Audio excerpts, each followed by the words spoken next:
So I have had people ask me how they can remove their press-ons without messing them up so that they can reuse them.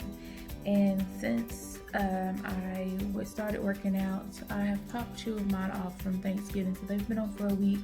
And since I'm going to be working out more often, I need to take them off. So I decided to do a video. So in this water, it's hot water, soap, and a little cuticle oil. And I'm just gonna soak my fingers in them for about 5 minutes. So it's been about 5 minutes, and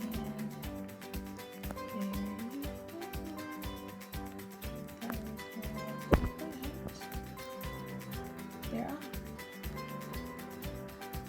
And the nails are still okay.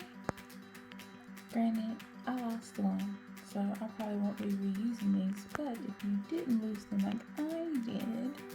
Alright, so I took the rest of them off camera, so here they are, and I buffed them because you sometimes will have a little glue residue. One of them was a little stubborn, so it did pull off a little bit. Filed them and put a little cuticle oil. So everything that I used to prep them back to hydrate them are all in the kit that comes with the press-ons. So there they are, no damage. Press-ons are still intact if you wanted to reuse them. So yeah, have a nice day. Pretty by LaShae's place.